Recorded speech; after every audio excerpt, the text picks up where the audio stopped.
क्या नाम है आपका? मित्तल चौहान नाम है। मित्तल चौहान। हाँ। तो क्यों आप लोग खड़े, पत्रे क्यों लग रहे हैं, क्या वजह? पत्रे लग रहे हैं, हमें कोई मतलब बताया नहीं गया है कि ऐसे आके पत्रे मारने वाले। हमारी कोर्ट में मैटर भी चालू है। क्या नाम है आपका? मेरा नाम पठान मोहम्मद शमीम यासीन खान। सुबह में 6 बजे ये लोग आए, आते ही मैंने इनको आजीजी करी। चिराग गोसाई साहब से मैंने कहा साहब मेरा काफ़ी सामान है और मैं एंटीक गाड़ी का कारीगर हूँ और मेरे पास काफ़ी कॉस्टली सामान है, तो आप मुझे कुछ मौका दो तो मैं सामान हटा के मैं आपको जगह खाली कर देता हूँ। मेरा नाम धर्मी गोयल पियाओ का तैयारी कर रहे हैं, आने हटाओ यदि એટલે मार लो गोली, मैं यहीं पे खड़ी हूँ। सामान कुछ निकालने का मौका नहीं दिया था। वो लोग सामान बोल रहे कि वो लोग सामान निकाल, नहीं, वो लोग सामान फेंक रहे थे। मैं तो किसी के बाप से नहीं डरती, डाल दो मुझे जेल में, डाल दो मुझे जेल में, सामने ही बोल रही हूँ ना, डाल दो मुझे जेल में। यहाँ पे दारू के अड्डे चल रहे हैं 3 जगह पे, यही एरिया में विदिन 1 किलोमीटर दारू के अड्डे चल रहे हैं, तो वो लोग ऑर्डर वहाँ पे मेंटेन नहीं होता। यहाँ पे ऐसे गरीबों को घर से निकालना। क्या करोगे, पीछे से गुंडों से मरवाओगे, मुंह पे ऐसे डलवाओगे, क्या काम है इन लोगों का? बच्चों को निकाल के बाहर फेंका है, बच्चों को बाहर निकाल के फेंका इन लोगों ने, पैर से पकड़ के, ये सब पुलिस वालों ने, बाउंसरों ने। और ये खुद भी बोलने वाला है कि मेरे हाथ में बंदूक है, मेरा ये नाम है, बंदूक हाथ लगा के दिखाओ, सबका खोपड़ा फोड़ दूंगा। अस्सलाम वालेकुम, आदाब। देर में हूँ साहल कुरैशी। इस वक्त मैं अहमदाबाद में मौजूद हूँ और विक्टोरिया गार्डन बड़ा मशहूर गार्डन है, उसके बिल्कुल बगल में प्रसाद मिल। और तकरीबन 100 साल से यहाँ पर, जब से मिल बनी थी उसके पहले से कुछ लोग यहाँ पर रह रहे थे और अदानी ने बताया जाता है कि ये जमीन को खरीद लिया, इस तरह की कुछ बातें यहाँ पर कुछ लोग बात कर रहे हैं। और अचानक यहाँ पर बाउंसर आए, आप देख सकते हैं यहाँ पर बाउंसर हैं। इन बाउंसरों ने पत्रे वत्रे लगाकर और यहाँ पर लोगों को अंदर घुसने से रोका जा रहा है। क्या नाम है आपका? इशिता। 1 मिनट, क्या नाम है आपका? इधर आइए। अब ये लोग कुछ बात करना नहीं चाहते, पता नहीं किस वजह से। क्या नाम है आपका? मित्तल चौहान नाम है। मित्तल चौहान। तो क्यों आप लोग खड़े, पत्रे क्यों लग रहे हैं, क्या वजह? पत्रे लग रहे हैं, हमें कोई मतलब बताया नहीं गया है कि ऐसे आके पत्रे मारने वाले। हमारी कोर्ट में मैटर भी चालू है और ऐसे आके हमारे घर ऐसे तोड़ दिए गए। पिछली 27 तारीख को सुबह में, मॉर्निंग में, संडे था, वो दिन आए, बारिश भी इतना था। हमारे ऊपर कोई सेवा का नाम ले रहे हैं कि हम आपकी सेवा और सुरक्षा के लिए, हमारे लिए कोई भी मतलब उस टाइम पे हमारी हेल्प करने के लिए कोई हाजिर नहीं था। और ऐसे हमें घर में से बाहर निकाल दिए गए, हमारे घर तोड़ दिए गए। हमारे घर में बुजुर्ग आदमी थे, मेरी दादी जी थी, उनकी 85 साल की उम्र है, उनको भी ऐसे मतलब वो घर में पहले नोटिस दिया था आप लोगों को? उससे पहले जो नोटिस दिया था उसके लिए हमारी कोर्ट मैटर चालू थी, लेकिन हमें कोर्ट में मैटर चालू होने के के बावजूद भी ऐसे आए और हमारे घर तोड़ दिए गए। हम लोग अभी यहाँ पे ही रह रहे, हम यहाँ पे तंबू बांध के रह रहे थे। ऐसे आके वो सब सामान कुछ निकालने का मौका नहीं दिया था। वो लोग सामान बोल रहे कि वो लोग सामान निकाल, नहीं, वो लोग सामान फेंक रहे थे। वो लोग गैस की बोतल ऐसे सब चीजें निकाल के फेंक रहे थे ताकि यहाँ पे कोई ब्लास्ट ऐसा कुछ हो ना। यहाँ पे कोई कुछ 22 मकान थे। हम 120 साल से भी ज्यादा हुए यहाँ पे। हमारी मांग है घर के सामने हमें घर दीजिए और अच्छा हमें इसका न्याय कर दीजिए। जो भी हमारे डॉक्यूमेंट्स डटे हुए हैं, जो भी हमारा सर सामान डटा हुआ है, वो सब क्या हमें बलतर चाहिए। तो आपके पिता दादा जो थे, क्या वो इसी मिल में मजदूर? हाँ, वो इसी मिल में मजदूर थे, वो यहाँ पे जॉब करते थे मिल के अंदर। मकान दिए थे रहने के और हाँ, क्वार्टर्स दिए थे, जैसे क्वार्टर्स होते हैं वैसे किराए से। हमारे पास भाड़ा पहुंचे, टैक्स बिल है, लाइट बिल है, सारे के सारे हमारे पास प्रूफ है। इवन हमारे वोटिंग कार्ड पे भी, जो वोटिंग कार्ड जो इंसान को मिलता है, उसमें भी हमारा यहाँ का एड्रेस चल रहा था। मेरे सारे डॉक्यूमेंट्स में यहीं का एड्रेस चल रहा था। अगर ये इलीगल, मैं BA विद इंग्लिश लिटरेचर पढ़ रही हूँ। मैं गुजरात यूनिवर्सिटी से। तो अभी आप पढ़ाई कर रही हो या अभी इसके टेंशन में? पढ़ाई, हमारे एग्जाम्स के टाइम टेबल आ चुके हैं, हम इसमें कहाँ से पढ़े। मैं यूनिवर्सिटी टॉपर हूँ और हमारा भी ये हाल है। पढ़ाई, हमारे एग्जाम्स के टाइम टेबल आ चुके हैं, हम इसमें कहाँ से पढ़े। मैं यूनिवर्सिटी टॉपर हूँ और हमारा भी ये हाल है। तो आप लोग बोल रहे हो कि देश का विकास हो रहा है, तो ऐसे इंसान को परेशान करते हो तो ऐसे किसका मतलब विकास होगा इसमें? ये गरीबों को हटाने के लिए यहाँ पे अभी अब मोदी जी कहते हैं कि बेटी बचाओ बेटी पढ़ाओ, तो आपको क्या लगता है ये नारा? तो यहाँ पे हमें अभी तक कोई ऐसा लाभ नहीं मिला है। हम ना ही बचे और ना ही हम बचाए गए, क्योंकि संडे का दिन था। बहुत सारे लोगों को कांटेक्ट करने के लिए ट्राई किया। हम नहीं करेंगे, यहाँ पे दरवाजा खुलवाओ, बात खत्म। और मतलब अभी क्या आपका मकान अंदर है, क्या मकान? हमारी इतनी कैपेसिटी नहीं है। हम सुबह 500 कमा के शाम को खाने वाले, दोबारा 500 कमाने जाना पड़ता है हमको। क्या नाम है आपका? मेरा नाम धर्मी गोयल पियाओ का तैयारी कर रहे हैं, आने हटाओ यदि એટલે હું નથી હટવાની યદી મારી લો ગોળી ઊભી છો અહીંયા हिंदी में बोलिए, क्या बोल रहे हैं आप, क्या हुआ? मार लो गोली, मैं यहीं पे खड़ी हूँ। कौन बोल रहा है आपको गोली मार? ऐसा पीए बोल के इसको हटाओ यहाँ से, मतलब तुम बोल सकते हो, मैं नहीं बोल सकती।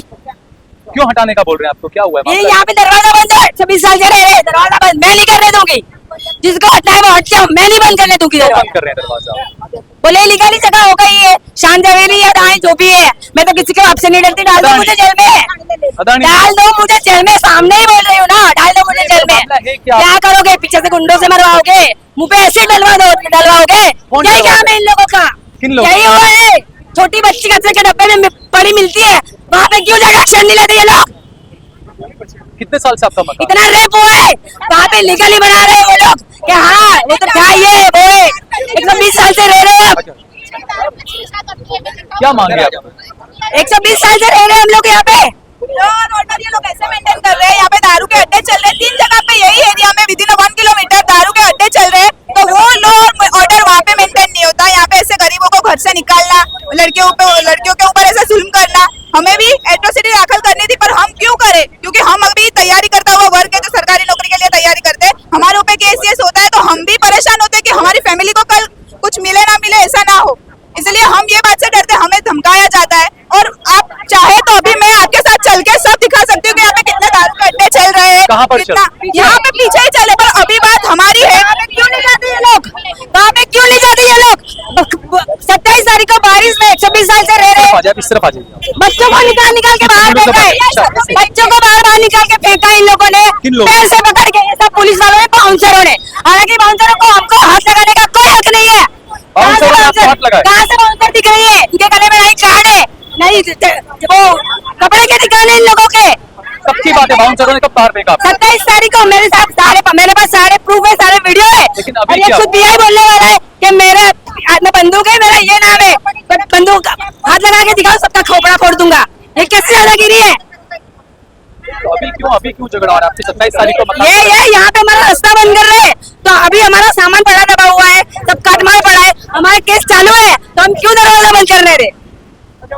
कोर्ट में केस चल रहा है। अभी चालू है हमारे कोर्ट में केस, वो खुद चालू हियरिंग में यहाँ पे आके मकान तोड़ सकते हैं बिना हमको कुछ नोटिस दिए, ठीक है, सामान निकाल सकते हैं। हमारे 5 लाख का सामान नुकसान हो गया, इतनी बारिश थी 2 दिन तक। मेरी माँ 20 साल से रो रही है, 20 दिन से रो रही है, और ये हमको ये अभी बोल रहा है कि इसको निकालो यहाँ से। मोदी जी कहते हैं कि मैं तो गरीब माँ का बेटा हूँ, मैं गरीबी को समझ सकता हूँ, हर गरीब को पक्का मकान आप दूंगा। पत्रकार हो, मुझे क्या बोलने की जरूरत है कि मोदी क्या कर रहा है? क्या कर रहा है आप बताइए? हाँ, आपको पता है ना, आपको हमें पता है तो पता है, ना, आप क्या चाहते हैं? आपको क्या आपको पता ना, आप बताइए मोदी क्या करे? आपसे पूछ रहा हूँ ना। आप पत्रकार हैं, हम हमसे ज्यादा जानते हैं, आप जगह जगह पे इंटरव्यू लेते हैं, आपको पता होगा मोदी क्या कर रहे हैं। ये बताइए आपके साथ में क्या कर रहे हैं? मैंने क्या कहा? मकान के बदले मकान हमें अभी तक नहीं दिए, नहीं पैसे दे रहे, पूरी नागर के साथ उतरे कि निकलो यहाँ से, मार मार के निकाल रहे हैं। हम क्यों निकले? तो मोदी जी मकान देंगे ना आपको? नहीं दे रहे, कुछ भी नहीं। वो तो कह रहे हर गरीब को पक्का नहीं, मकान कुछ भी मिलेगा। नहीं। बताओ कहाँ मकान है, बताओ ना, इसलिए तो नहीं हट रही यहाँ से। जब से टूटा है ना 20 दिन से मैं रात को यहाँ पे बैठी हूँ, कोई मकान नहीं दिया हमको, मैं मच्छरों में पड़ी रही हूँ। 1 मिनट माँ जी, आगे आ जाइए। कुछ है नहीं, हमारे पास कुछ नहीं, हम क्या करें? कह रही है हमको तो कितने साल रखने से रह रहे दे। थे आप यहाँ? 120 साल से, 120 साल से रह रहे थे। 5वीं सा पेटी है, 5वीं पेटी चलती है। तो अब कहाँ रह रहे हैं आप? वो मेरा मकान उधर की साइड में। अब कहाँ रह रहे हैं? मकान तोड़ के अब कहाँ रह रहे हैं? हाल तो हम पहाड़े के रहते हैं, सगे वाले के घर पे रहते हैं। सगे वालों की घर पे। क्या करें? जी, क्या नाम है आपका? फरमाती भी है। अच्छा, हमारा तो क्यों तोड़ा आपका मकान, क्यों तोड़ा? ये लोग ऐसे बोलते हैं कि तुम्हारी चाली बिक गई। किसने लिया? मेरे बिल्डर ने लिया, तो आपको बताओ ना। हम रह रहे हैं तो हमको मालूम नहीं है कि चाली किसने ली है। कितने साल से रह रहे हैं? 120 साल से रह रहे हैं। 120 साल से। 120 साल से। और अभी मेरा घर वाला इसमें मजदूर भी है, मजदूरी, हाँ मजदूर, मिल में। मिल मजदूर हाँ। करते हैं। तो मिल तो बंद हो गई, तो पैसा वैसा कुछ मिलता होगा? कुछ नहीं, ऐसे ही पड़े हम मजदूरी करके खाते हैं। तो इनको पहले खाली करवाना चाहिए तो हमें घर बार मिलता। कुछ नहीं, हमको ऐसे ही निकाला है, मेरे लुगड़े ऐसे ही निकाला है हमको, बड़ी बारिश में निकाला है हमको, खदेड़ा है हमको। क्या नाम है आपका? मेरा नाम पठान मोहम्मद शमीम यासीन खान, और मैं पिछले करीब 50 साल से तो मैं यहाँ ही काम कर रही हूँ। वैसे उम्र मेरी 79 है। तो आपके पहले आपके बाप दादा भी यहीं मेरे रहते थे? पापा का काम था ये। तो कितने साल से रह रहे थे आपके बाप दादा यहाँ? पापा को 56 में हम लोगों ने ये यहाँ लिया था। 56 में 56 में उस टाइम पे पापा का हमारे ये आगे ये लाइन में बत्ती के खंबे के पास वहाँ हमारा वर्कशॉप एम यासिन के नाम से था। हाँ। वो भी रोड प्लानिंग में गया, जबकि हाई कोर्ट का हमारे पास ऑर्डर था कि भाई इनको वैकल्पिक व्यवस्था करो, उसके बाद इनका डिमोलाइज करें। नहीं किया फिर भी आपने? लेकिन वो नहीं करा। ये करीब 2006 की बात है। जब मोदी जी यहाँ पर मुख्यमंत्री उसका टोटल डॉक्यूमेंट मेरे पास आज भी हाईकोर्ट का ऑर्डर है कि वैकल्पिक व्यवस्था जी दो? है फिर भी मेरे नहीं पास। दिया आपको? नहीं दिया। उस टाइम पे कमिश्नर सांचा साहब थे, लेकिन सांचा साहब ने हमारी एक भी फरियाद हमारी उन्होंने नहीं सुनी। उसके बावजूद फिर जब हम यहाँ से टूट फूट के बर्बाद होके अंदर आके थोड़ा सा हमने करा, इन लोगों का अच्छा सहयोग था। 2006 से ही था आपका, उससे पहले नहीं था अंदर आपका? नहीं, पहले से ही था, लेकिन वो कैसा मकान था, था मेरा। 56 से था, ये भी 56 से था, वो भी मकान 56 था। जी। नहीं, वर्कशॉप था मेरा। लेकिन उस टाइम पे हमारा कार का काम चलता था, हाँ। तो ये रोड की तकलीफ की वजह से कार का काम हम अंदर करते थे। और उसके बाद जब ये यहाँ हमारा कटिंग हो गया, तो उसके बाद हम लोग अंदर आ गए ना, फिर ये 2 व्हीलर का काम हमने शुरू किया और अभी तक करा। सुबह में 6 बजे ये लोग आते हैं, मैंने इनको आजीजी करी। पिछले महीने 1 महीने पहले की हाँ, बात है। चिराग गोसाई साहब से मैंने कहा साहब मेरा काफी सामान है और मैं एंटीक गाड़ी का कारीगर हूँ और मेरे पास काफी कॉस्टली सामान है, तो आप मुझे कुछ मौका दो तो मैं सामान हटा के मैं आपको जगह खाली कर देता हूँ। तो बोले 5 मिनट तने आ लिया। 5 मिनट? 5 मिनट। मैंने कहा साहब 5 मिनट में तो मैं कुछ नहीं कर सकूंगा, मेरा 100 साल का सामान इसके अंदर पड़ा है, मैं कैसे करूंगा? बोले तू बाजू में ओवर है, हमारा मानस बधु खाली कर से। मेरा सोना इन्होंने लाके क्या मैं कहूँ पत्थर कर दिया, तब लाके चालू बारिश में कीचड़ में इन्होंने फेंक दिया। मेरा आधा सामान मामला कोर्ट में गया आपका? क्या मेरा मामला कोर्ट में गया और ये इसके पहले, इनके तोड़ने के पहले भी मैंने जब नोटिस मिली तो उसका मैंने बाखूबी जवाब दिया कोर्ट में, और वहाँ से मैंने कोर्ट कमीशन करवाया। कोर्ट कमीशन आके अच्छी तरह से वो लोग भी लिख के गए। उसके बाद जब ये तोड़ के गए तो फिर मैंने कोर्ट कमीशन कराया। और ये जो रास्ता ये बंद कर रहे हैं, ये रास्ता 150 साल पुराना रास्ता है साहब, मिल का ओरिजिनल रास्ता ही ये है और हम यही रास्ते को यूज करते थे आने में जाने में, आज तक अभी तक ये रास्ता सुबह तक हमने यूज करा। आज इसको इन्होंने जेल बना के रख दिया है और मेरा कम से कम 10 से 12 लाख रुपए का सामान मेरा फैला पड़ा है। अभी आप चाहो तो आप देख सकते हो। क्या नाम है आपका? इस तरफ आ जाइए आप, इस तरफ आइए। हाँ, क्या नाम है आपका? मारू नाम कमलेश कटारिया हिंदी है। में मेरा नाम कमलेश कटारिया है। मैं एमएलए जिग्नेश मेवानी जी का पीए हूँ। गई 27 तारीख को ये पुलिस के साथ मिलके, बाउंसरों के साथ मिलके, कोई सरकारी आदमी नहीं था, कोई कॉरपोरेशन वाले नहीं थे, कोई गवर्नमेंट वाले नहीं थे, 120 साल पुराने मकान तोड़ दिया बिना इंटीमेशन के, और पूरा सामान सब डटा हुआ है, सब दागिना पैसा सब अंदर मकान के अंदर डटा हुआ है। और उनको अभी आज ये लोग पत्रे लगाने आए हैं और उनको बोल रहे हैं अंदर नहीं जाने का आपको। सबका सामान अंदर सबका सामान अंदर ही है और कोर्ट में मामला भी चल रहा कोर्ट में मामला चल रहा है, लेकिन कोर्ट की कोई सुनता नहीं है। इधर बोल रहे हैं लेटर लेके आओ, तुम स्टे लेके आओ। अब कोर्ट का मामला चालू है तो कहाँ से एकदम स्टे मिल जाएगा? है। हाँ, લીગલી બધા વસ્તુ પોઈન્ટ જવાબ આપશે हाँ। ये बात क्या नाम है आपका? અશોકભાઈ પરમાર, હું આ ચાલીનો જ રહેવાસી હતો અને હું એડવોકેટ છું। આ ચાલીના બધા અરજદારોની મેટર મારી પાસે છે। અત્યારે हिंदी में बोलिए आप। स्मॉल कोर्ट के अंदर મને હુકમો आप દાवा। इस मामले के आप यही रहते थे? हाँ, मैं यहाँ रहता था, 50 साल रहा हूँ, अभी नहीं रहता हूँ। छोटा भाई फादर ने सब रहते हैं। ये हमारे जो पिटीशन करी है स्मॉल कोर्ट भद्रा कोर्ट के अंदर, उसमें दवे साहब में हाल कोर्ट में मैटर पेंडिंग है। उसके अंदर मने उजई और दावा दोनों हमने दाखिल कर दिया है। अब सुप्रीम कोर्ट का ऑर्डर है, इनका कहना ये है बोल्डर का कि सुप्रीम कोर्ट से हमको ऑर्डर मिला है। तो अब अपना क्या ऑर्डर मिला सुप्रीम कोर्ट? उनका कहने का ऐसा है, कंपनी पिटीशन के हिसाब से उन्होंने पिटीशन की थी, उसमें पोजीशन लेने का ऑर्डर है। तो उसके लिए रिव्यू के लिए सुप्रीम कोर्ट में हम गए हैं, हमारा काम चालू है। तो क्या सुप्रीम को उस ऑर्डर में जब पटिशन लेने की बात कही गई, तो जो लोग 120 साल से रह रहे हैं, टेनेंट के भी अपने अधिकार होते हैं, तो क्या सुप्रीम कोर्ट ने इसको कुछ कहा कि इनको पैसा दिए कि खाली कराइए?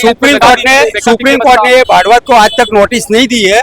बिल्डर ने, कि जिसने भी पिटीशन सुप्रीम कोर्ट में दी थी, वो लोग ने यहाँ भाड़वत है कि नहीं वो बताया है कि नहीं बताया है। कोर्ट को गैर मार्ग दो रही है, वो सब हम पिटीशन करेंगे तब खुलासा होगा। हमारा न्याय ये है, एतल बंसीलाल शाह करके है, उनके नाम से नोटिस दी गई है। अदानी कर रहे हैं सब। वो बातें तो आप भी सुनते हैं, अभी मैं भी सुनता हूँ। ऑन पेपर हमको जो नोटिस दी है, एतल बंसीलाल शाह प्रसाद मिलना बिल ऐसा लिखा है, हमको उसने नोटिस दिया, हमने उसको जवाब दिया है। तो ये बंसीलाल शाह पुराने मालिक है मिल के? नहीं, नए मालिक? नए है। अभी लिक्विडेटर का संचालन करती थी, मिल बंद हो जाने के बाद लिक्विडेटर के अंदर गया। अच्छा, कोर्ट में मामला पेंडिंग है यहाँ पर? कोर्ट में बुलडोजर चला दिया गया। बुलडोजर तो पहले से जो ऑर्डर दी थी 20 तारीख को, 27 तारीख को खाली कर देना, 27 को हमने नहीं करा था, उस दिन टूट गया है सब। उसके बाद आप कोर्ट में गए? उसके बाद हम कोर्ट में गए हैं जवाब भी दे दिया है, दावा और बड़े हुक्म पेंडिंग है। 11/9 की मुदत पड़ी है भद्रक कोर्ट के अंदर, और सुप्रीम कोर्ट का जो ये लोग ऑर्डर बोलते हैं उसके ऊपर भी हम रिव्यू करना चाहते हैं। खुद एक वकील हैं आप, अक्सर कोर्ट में ये चीजें रहती है कि कोर्ट में मामला पेंडिंग होता है, बुलडोजर चल जाता है, कार्रवाई हो जाती है और कोर्ट में मामले चलते रहते हैं और जो गरीब है वो परेशान होते उनका कहने का ऐसा है, ऑर्डर सुप्रीम का है, अपनों ने नीचे कोर्ट में दावा दाखिल किया है, बराबर मना हुक्म और दावा है। अपने चैलेंज किसको करना पड़ेगा? सुप्रीम कोर्ट के ऑर्डर को चैलेंज करना। हमने पिटीशन के लिए डॉक्यूमेंट सब कलेक्ट कर लिए है हमने। तो ये आप अपने लोगों को क्यों नहीं समझाते? समझा दिए, वो लोग ने हमको कागज भी दे दिए, सब समझा दिया। यहाँ पर जो लोगों में जो रास्ता बंद हो रहा है तमाम बोले तो मेरे को बताओ, सबको समझाया, सबने हमको डॉक्यूमेंट दे दी। तो फिर अभी रास्ते बंद करने को लेकर क्यों हंगामा हो रहा है? वो तो वो पब्लिक करती है, तो मैं क्या हमको पिटीशन करने के लिए कागज दे दिए हैं, फी भी दे चुके हैं, और यहाँ जो मैटर चलती है उसके अंदर सब हाजिर भी होते हैं। तो अभी आने दरवाजा बंद करने देना चाहिए वकील के नाम, तो क्या लगता है? देखो उनका काम जो है, पुलिस का काम है कि हमको ऑर्डर है। अब ऑर्डर क्या है, वो चैलेंज तो हमने कंटेम, वो पिटीशन कंटेम करा है कोर्ट के अंदर, वो जवाब देंगे, वो आगे केस चलेगा, तब उसका ऑर्डर होगा। तब तक इनके पास में रहने के लिए कोई इंतजाम नहीं, रहने के लिए कोई मकान है नहीं किसी के वैकल्पिक व्यवस्था पास। उसके लिए हमने धारा सभ्य को रजूआत करी है, मुख्यमंत्री को करी है, सबको लेटर भेजा है, आज तक कोई का जवाब है नहीं। तो कहीं से कोई जवाब है नहीं, कहीं से नहीं है, नहीं हमारे कॉर्पोरेटर का जवाब है, नहीं धारा सभ्य का है, नहीं मुख्यमंत्री का है, आज तक कोई का जवाब नहीं है। तो अब क्या करेंगे लोग? हम तो वो लोग तो कुछ करेंगे नहीं, तो महीना हुआ हमने सब रजूआत करे, कोई आए नहीं है हमारे पास। जज की सीट खाली है, 2 महीने से जज की सीट खाली है, जब जाते हैं तारीख मिल जाती है, जज हाजिर नहीं है कोर्ट में ऐसा होता है। हाँ, और मेरा जज साहब मर गए। अच्छा, तो मर गए थे, दूसरी कोर्ट में चार्ज था दवे साहब ने वो लोग ने पिटीशन का जवाब दे दिया है, वो हमको जवाब दिया है, पर अभी चार्ज वाली कोर्ट है। मेरा कोर्ट कमीशन हो चुका हुआ था, उसके बावजूद मेरा वर्कशॉप तोड़ा गया। मैं यही कहना चाहती हूँ, मेरा सिर्फ यही कहना है कि जब तक कोर्ट में हमारा केस चालू है तो पुलिस को यहाँ पे कोई एक्शन ना ले, फिर जो कोर्ट का डिसीजन होगा हम सबको वो सब एक्सेप्ट है। मानेंगे, बिल्कुल। हाँ ठीक है। और दूसरा मैं एक चीज बताना चाह रहा हूँ कि जो आपका डिमोलेशन, मकान था? नहीं मेरा मकान नहीं, मैं नारी रक्षा सेना का राष्ट्रीय उपप्रमुख हूँ, मेरा नाम है प्रकाश शाह। ये जो जब से मैटर हुई तब से 29 तारीख को मैं इधर, मेरी खुद पे फिजिकली मेरी हाजिरी है, और मैं ये कहना चाहता हूँ अभी लोग इधर से इसलिए नहीं जा रहे क्योंकि उनका अभी तक सामान दबा पड़ा है अंदर। वो सामान की वजह से लोग ऐसा सोच रहे हैं कि हम यहाँ से चले जाएंगे, अगर फिजिकल हाजिरी नहीं रहेगी हमारी तो हमारे सामान का क्या होगा, क्योंकि सामान जब डिमोलेशन किया था उस टाइम से अंदर दबा हुआ है। और हम लोगों ने कमिश्नर कचहरी जाके आवेदन दिया है, उसके बाद हमने म्युनिसिपल कमिश्नर को दिया है, उसके बाद हमने कलेक्टर साहब को भी दिया है, और उन्होंने तपास के बहाने हमको बोला है कि तपास करेंगे, लेकिन आज तक अभी तक कोई हमको जवाब अच्छी तरह से मिला नहीं है, इसलिए लोग थोड़े परेशान। सर मैं ये कहना चाहती हूँ कि चलो अगर कोर्ट से ऑर्डर आया है आपको, ठीक है, तो इतनी बारिश में भी पुलिस वाले हो या सरकार हो, 2 दिन का आपको वक्त देती है कि आप घर खाली कर देना। बारिश में भी हम लोगों पे थोड़ा सा भी रहम नहीं किया गया। जो जितना भी सामान है, बेड है, फिर हमारा जो 2-3 बेड है, फर्नीचर है, या फिर जो कुछ भी है, सब बाउंसरों ने बाहर निकाल के फेंका। जो हमारा मेन सामान है वो अंदर दब गया, सब खराब हो गया। उसकी भरपाई कौन करेगा? ना ये लोग मकान के बदले मकान दे रहे, ना ही पैसों का वो क्या बोलते हैं कि सामने पैसा दे रहे ये लोग। आगे आइए सबसे पहले पहनने के लिए कपड़े नहीं है, खाने के लिए राशन नहीं है, सब अंदर दबा गया है। आप तो ये लोग खाएंगे क्या? नहीं, मैं एनजीओ में इनके साथ ही हूँ, नारी रक्षा एनजीओ में मैं इनके साथ ही हूँ। इन लोग को खाने के लिए कुछ भी नहीं, इनके पास खाने के लिए इनके पास कुछ नहीं है। जहाँ तहाँ से ये लोग करके दूसरे से पैसे मांग के खाने का कर रहे हैं, तो ये लोग खाएंगे क्या? इसके पास कुछ नहीं है तो ये लोग खाएंगे क्या? पहनने को कपड़े नहीं। जब हम यहाँ पे आते हैं 4-4 दिन हम लोग ने देखा, इन लोग 4 दिन से नहाए नहीं है, पहनने के लिए कपड़े नहीं है। क्या करे ये लोग? कहाँ से लाए कपड़े? किससे भीख मांगे ये लोग? ये कहा जाता है गुजरात मॉडल तो बहुत बेहतरीन है, यहाँ सब सुखी है, कोई गरीबी नहीं है, हर गरीब को पक्का मकान दिया गया है। आप कहाँ से? जी आप कहाँ से? अहमदाबाद से ना, फिर आपको बताने की क्या जरूरत मैं है? आपसे जानना चाह रहा हूँ, आपको क्या लगता है? नहीं है, नहीं क्या ये दाग? है, इनके लिए नहीं है कुछ भी। जब इनका मकान टूट रहा था, इन लोगों ने परमिशन मांगी तो जी हिंदी में बोलिए। जी क्या बोल रहे हैं आप? बोलिए हिंदी में नहीं आता। हाँ तो क्या बोल रहे थे आप? मोदी साहब गरीबों को कुछ दिखता नहीं है, आगे आइए। मारने के लिए बैठा है। क्या गरीबों को देने के लिए नहीं बैठे? मारने के लिए बेटा भी गए? हाँ तो मारने के लिए 1 महीने से हम रोड पर आ गए हैं। वो तो कह रहे हैं मैं गरीब माँ का बेटा हूँ, मैं गरीबी को अच्छी हाँ तरह तो गरीब माँ का बेटा है तो रुपया वाला देने के लिए गरीब माँ का है। सिर्फ यहाँ की बात नहीं है, हर जगह पे डिमोलेशन हो रहा है, ठीक है। हर गरीब को घर से निकाला जा रहा है। वो है ना चंदोलिया तड़ाव, वहाँ से ये बोला जा रहा है पहले कि कहा वो- गया कि बांग्लादेशियों को निकाल दिया गया। चलो यहाँ पर- 80 साल से वो लोग रह रहे थे, तो उनको पान कार्ड देने वाला कौन, उनको आधार कार्ड देने वाला कौन? यहाँ की सरकारी है ना। और ये पीआई सर ये बोल रहे हैं कि पुलिस के रूल्स क्या होते हैं, एफआईआर क्या होती है, हमको सब पता है। ये टैटू उनके हाथ में कहाँ से आया? पहले तो यही रूल्स है, ये टैटू उनके हाथ में कहाँ से आया? ये होना ही नहीं चाहिए। इनका कहना घुसपैठी है। तो इतने आगे कैसे बढ़ गए वो? जी पुलिस वालों को क्या रुपया देते हैं, हमको नहीं देने कौन बिल्डर? हाँ? हर जगह पर करप्शन ही चल रहा है। करप्शन के होते हुए करप्शन अगर है तभी लोग परेशान है, तभी लोगों का ये हाल है, तभी हमारे साथ वालों का ये हाल है। क्योंकि 120 साल से ज्यादा हम यहाँ पे रह रहे, तो किसकी हिम्मत है कि हमें ऐसे घसीट कर हमारे ऊपर अत्याचार करके हमें निकाला जाए? किसी में इतनी हिम्मत नहीं है। क्या पुलिस वाला हमारा साथ नहीं दिया, उसका साथ दिया है। हंस रहे थे वो, हंस रहे थे। आप अभी भी उनका एटीट्यूड देख सकते हो, उनका अप्रोच हमारे लिए क्या है, वो क्या हमारे लिए कर यहाँ सकते हैं। पानी में सारी इलेक्ट्रॉनिक आइटम। तो ये देखिए, ये है असली गुजरात मॉडल के किस तरीके से यहाँ पर ये तमाम चीजें जो बिल्डोजर अभी एक मामला है, क्योंकि कुछ लोगों का ये कहना है, जो इस मामले के वकील को उनका भी ये कहना है कि सुप्रीम कोर्ट ने ये ऑर्डर दिया हुआ है कि किसी बिल्डर ने ये जमीन खरीदी है किसी मिल मालिक से, और सुप्रीम कोर्ट का उनके पास में ऑर्डर है। लेकिन सवाल ये उठता है कि देश का संविधान, देश का कानून टेनेंट्स के राइट्स भी देता है, जो किराएदार हैं उनके अधिकार भी उनको देता है। इन लोगों का कहना है कि 120 साल से हम लोग यहाँ पर रह रहे थे, तो चाहे बिल्डर हो चाहे मिल मालिक हो, उनको भी ये होना चाहिए कि यहाँ पर वैकल्पिक व्यवस्था की जाए, इन लोगों को मकान दिए जाए। क्योंकि 1 महीने पहले इनके मकानों पर बुलडोजर चला दिया गया था। सारे गरीब लोग हैं, मजदूर लोग हैं, इनका कहना है कि बारिश में जो है वो इनके मकानों पर बुलडोजर चला दिया गया था। तो जो लोग ये कहते हैं कि गुजरात मॉडल में बड़ी खुशहाली है, सब कुछ बहुत अच्छा है, गरीब माँ का बेटा बड़े बड़े दावे करता है, वो तमाम दावे यहाँ पर गुजरात के अहमदाबाद में आप लोगों को गुजरात के हिंदू लोग हैं बेचारे, इन्होंने खुद ने आपको दावे बताए हैं कि गुजरात का गरीब किस तरीके से प्रताड़ना झेल रहा है बीजेपी की सरकार की। जय भारत, जय हिंद।